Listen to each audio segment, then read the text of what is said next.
I am honored and proud to introduce our 2011 Commencement student speaker, Claire Ayoub.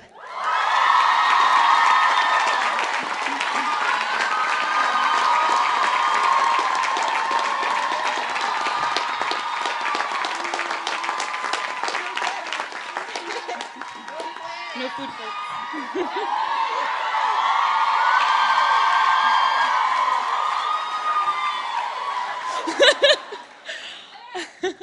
Good morning. My name is Claire Ayoub, and I have a confession to make.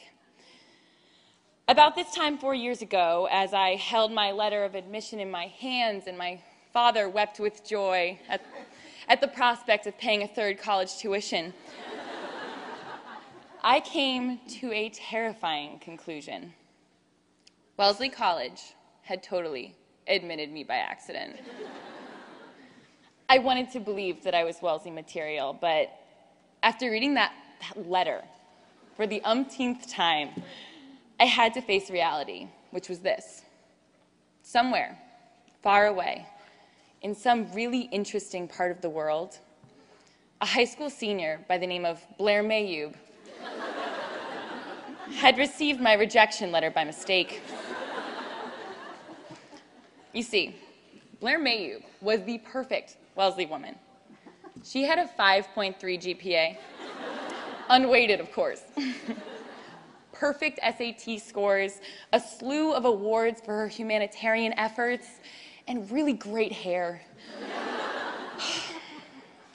After reading that letter, I knew Blair would fit right in with that yellow class of 2011. They were amazing. They were from all over the world. They were beekeepers and geneticists, athletes and scholars. They had achieved things I never thought possible by the age of 18. And me? I was a spastic theater nerd from Connecticut. I didn't keep bees, I ran away from them. And my multicultural experience maxed out when I played the role of Yenta in my high school's production of Fiddler on the Roof.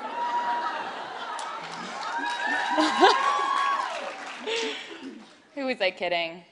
The jig was up. Somewhere across the world, Blair Ayoub took a moment from her year off dedicated to saving the whales. All of them. And felt a smile on her face. You see, Blair knew karma would swing back. And it would only be a matter of time before Jennifer Desjardins and her Wellesley Black Ops admissions team came for me during the night. Did I mention that I have an overactive imagination? Can you blame me? As soon as we were admitted to this school, we came face to face with a legacy. Women who will make a difference in the world. Women who will go places and be someone and form a better future for all humankind. Walking through Alumni Hall, it is easy to feel small as we walk by those pictures of pioneering alumni. As an 18-year-old, I found it very easy to recognize their greatness, but not so easy to envision myself in that same frame. It is easy to see where our predecessors are now, but not as easy to comprehend the thousands of steps, missteps, successes, failures, and crises of confidence it took to get there. As I now tell my first years, nobody walks out of here as a 22-year-old fully formed Hillary Clinton. It took a lot of coaxing, but I got it into them. It is all about the process. The Wellesley women before us did leave us a sizable legacy, but it is not a burden, it is a gift. The generations before us gave us the power to redefine what greatness is. So ask yourself, class of 2011, how do you define greatness? While our first instinct may be to look at those pioneers on the wall, it is important to remember to look at ourselves. I see greatness in every face I pass by here each day.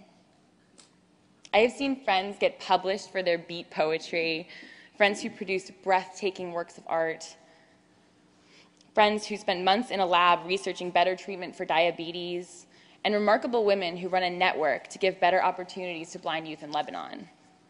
That is greatness. I have seen awe in the eyes of first years as they hang on to their house president's every word, silently vowing to be just like them someday. That is greatness.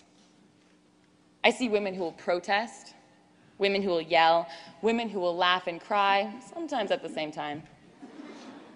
We are women who will make to-do lists. Women who will tell other people about our to-do lists.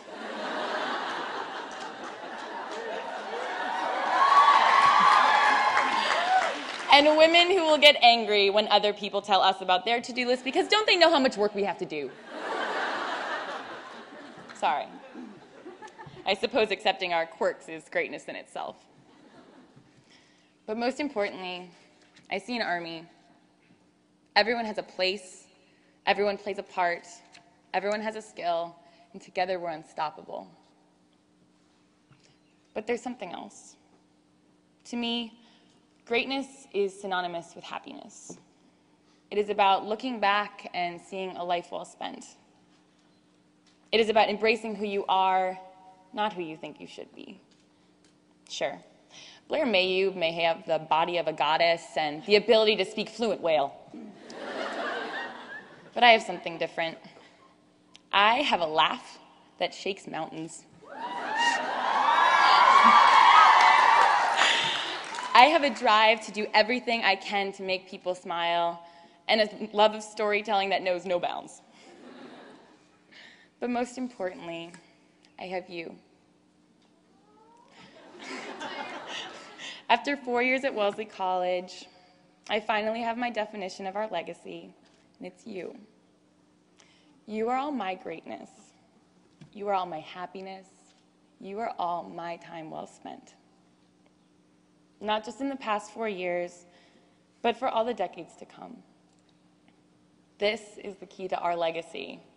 And it goes without saying that our greatness is simply too epic for a simple picture frame in Alumni Hall. I'm a little biased. 4 years ago, I came to this campus without any idea of who I was or where I belonged. Today, I stand before you as a writer, performer, entrepreneur, mentor, sister, and friend.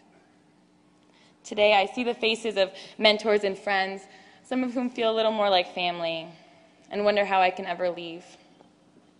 Sure, I wish that John O'Keefe could follow me around and give me life advice like my own personal Mr. Feeney.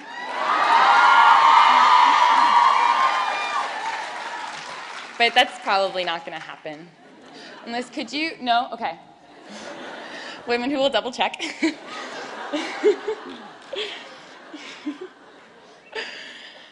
I do know one thing for certain, though.